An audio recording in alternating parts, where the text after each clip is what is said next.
Deus quando visitar a terra, a partir de lá, no céu, na terra, ele disse a terra c'est mon marchepied. é somente onde eu piso. Est-ce que vous avez uma samba belé? Será que alguém pode levantar-se em terra? Question à tout milieu, sœur. Uma pergunta a você, minha irmã.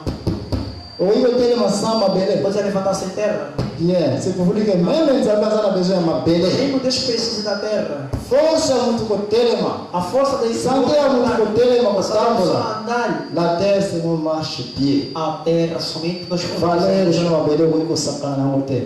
O valor é na valeu não. O saber é na valeu não. A minha terra tem seu valor. Nada vai liga com coloniza na belé como daqui dede é a bocota aí.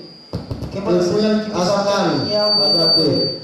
Yo como que dede por na mangolo nzambe. Hallelujah. Dikoloya misala nayo, joy na yo. Nzambe azakotema na belé, siko na belé azasuka mete. Parce que yo mutabayo bambu sama colonize. Como que tuba ye. Tá começar picando ele. Ya bwana bandi ya bwana introduction de Nzambe aloka ki babele c'est mon marchepied. Ya bibale. Nzambe na wasali mabele. Deus quando fez a terra. Decisão de vocês a planificação. A decisão foi a planificação. A saliva mai fez árvores. A saliva nzete. Árvores. A saliva buele. Fez animais. A saliva biloko nyonso. Fez muitas coisas. Mais question na zana ya moyo. To esse lendi mari mercredi. Si c'est jour ça il biloko nyonso na pele. Ele terminou fazer tudo na terra. Et puis c'était jour après maki. O sétimo dia descansou. Frère na question. Aí uma pergunta, irmão. D'après le biloko na saliva lendi mari mercredi. Na dengue zo lendi mari mercredi, n'est-ce pas? Si. Bien. Donc, on va aller dans le mercredi, ce qu'on est, banzete ya moyo, n'est-ce pas? On va venir fruit. Poste vous mettre pêche. D'accord de faire. Moi, je vous dis aussi, j'ai faisais une fiche au pesque, hein? Bien. Et là, tout ça, vite, on va s'arrêter des choses qui vont venir pour la vie. Nzambe asalaki biloko terre na mardi banzete et puis na vendredi asalaki biloko terre eke ya soko soki oyo namoki na vendredi eza komona banzete yango ezwaki bamillion ya bamokula avant ke banzete banakokota. Et pour vous dire la vérité, si la date de l'heure, la deuxième espèce, on a mais maman est campo. Nous avons dit qu'à Massaki à Molo. À Tiens-Moutou, à Eden. Et puis à Tania, nous avons dit à Zamba. Kaka ezali. Bazete usube musoma le awe kufa. Na hivi sina kuona tena mtu alenze tena moja areshi. Utafuti. Nzabala ki desenge yote. Na kosala mtu jardin. Parce que aussi la ligne dans ce lieu. C'est pour ça que nous pas dans le résumé. Ta kosala mtu anarudi na kosala le jardin. Disparaît jardin. La Bible est jardin d'Éden est différent. Jardin c'est outra coisa. Éden é um village, é um village de boa. Vamos ali na jardin. Como tu lembra não? Como se não vai Gênesis? Primeiro chapitre 3, first chapter. Verás que mais essa luta na Éden. A água sempre tem source, a fonte. Eles aconteram ele com arrozer. Jardin oyo Nzambe asalaki bona bango baliaka frutas banyama te não animais. Adamu na Eva bazalaki kolia banyama te não animais bazalaka frutas somente a frutas.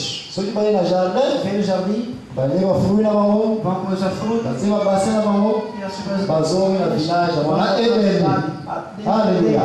Amen.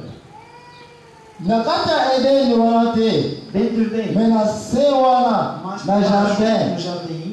Nzambe okabola 4 rivières ekabwali lisusu. Deus veio que na peixe como lá para Deus essa wana te. Mais maman ekabo na jardin. De place Nzambe adingela ki yo mutu, ngai mutu. Tolia gratuitement. Toza na kinga na biso. to travailler te. Vamos Ta trabalhar. na Bíblia. Nzamba sala que jardim na maboko ya ni moko. Aleluia mama. Aleluia. Bila mama wewe que significa sala bilanga. Faça. Pasi sala na sala shilanga. É difícil. Adamo boy na yenzambe. Zabalanga na sala boy na yo.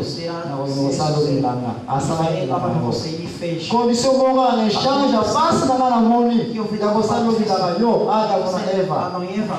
Na kati na jardim bole ne no konyoso so. Tudo mais. Nzete ya omoni Essa árvore de vida. Goliate. Não comam.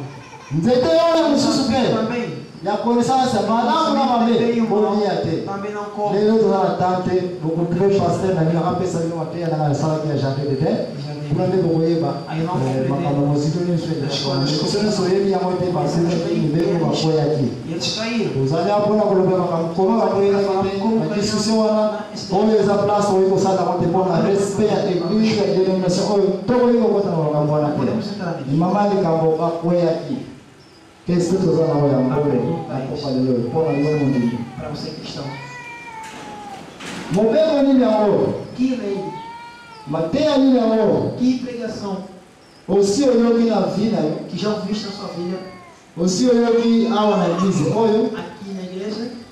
oyo exato se concordar na oyo pe aka wana Eva mas aqui tem. Está concordando com a que Adão e Eva não tinham.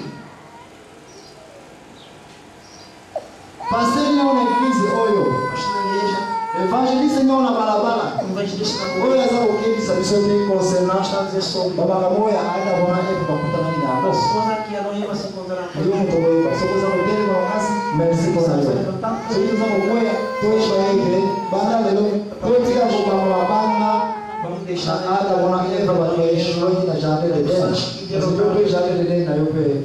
Banda lelo, banda ko konte na mbe ko moyo za kubuka shakushu. Haleluya. Oh, ada wana Eva kwa sababu kwa nafasi. Na fase, não. Ya yope lelo yo. Você está vendo Rapele ye. a vida. Batea ni nanu yoki awate. Que pregação que não ouviste ainda aqui? Bíblia ni otangi uweza kwa pekisa como te. Que tem a Bíblia que não fez leitura que não está proibido. Papa ni ona napo na yo. Que tu pensa, tá? Que tu Oza okemi sono banzela pe ya goigoi te. que está te proibido, que não está te proibido. Chaque jour, nzete ya connaissance de bien et du mal. Todos os dias vão do conhecimento de Chaque Deus. jour. Todos os dias. Nzete ya moi. Para o pau da Oba vida. pekisa to sipa ke. Estamos Nzete aqui kwa pegar. moko sana ya boka. E que nós sempre estamos aí. Me mama ni chambo ada na Eva bakoya ki kana yo kutu za koya. Ba pengana biso na Já jardin. era no jardim. Nzambe pe lelo asi avomir Deus biso. também está já nos formando. Na masuma ndenge na nento za Deus biso os sala. caras estão fazendo. Metoki nekotala Vamos verificar. bande koto nyaka kotanga na Biblia ya access na Biblia za wapi apande ni masaba. Sim, também. Okoyako mona ile batu Veremos pessoas. après Caïn Depois do to ganho. Caïn kama mtabonza ki basera nyonso to Adam na Eva pona information nayo bakota ile kaka Caïn na Abel te bakota ile bana ya basi Também tinha Nzambe meninas. Deus. akotika la jamais ko créer eloko ya sika Nzambe soka sali mutu Deus fez mutu pessoas em pessoas. Nzambe soka sali manga Se fez manga. nzita manga ikoti Se aí dá fruta, pode manga. ezali yo mutu fo manga wana kende soka bota pa manga kosinga Também bota não na vai. Nzambe akosansi pa manga ni balete Deus não faz a segunda manga, não. planification A Nzambe planificação de ezali Deus é assim. Caïn akokana na sama sumu Aí foi na Caïn akotsai kobota E nana continua a nascer com na quem? baanjo no Anjo não. na basera na Com ekaka seus irmãos. zitaya bana Israel peto yebi yango deja sikoyo kete bazako koma mabasi te bazako tia bana basi bakosa wana pembeni Homem de lá. me baba mambo ni msabiso biso ni sholo ni bongo ni sholo haleluya émancipation n'est-ce pas É isso, não? gogo ima yele ni ngole ka batata meme sha bantu bakomi koluka nzambe na ndenge na bango sikoyo bazongisa relation nde place oyo okuta bato oyo construire tout le babel mpona nini tout le babel Por que todo Babel? parce que na makanisi na bango Porque no seu pensamento. bakanisaki ete tokomona E nzambe vamos ver Deus. nzambe oyo bomona Deus de vida. toyebi na biso te me balobaki ete kokutana na Aí nós nzambe vamos se encontrar com Deus. toyebi histoire tour de babel bato baeshuaki kokutana na Se nzambe derrotaram, se encontrará com Deus. toye komona ete moto obengi koma enoki Pensar que no nome de Enoque, enoki aza mpe kaka na descendance ya kaye kaka que é descendente de Caim também. kasi Mas, lokola esprit saint como o Espírito Santo, molimo ya nzambe Espírito de Deus, ezalaki kati na ye ye amonaki mutu ya liboso ayebaki kokomunike na nzambe escreveu como Deus. Bande ko boza kolanda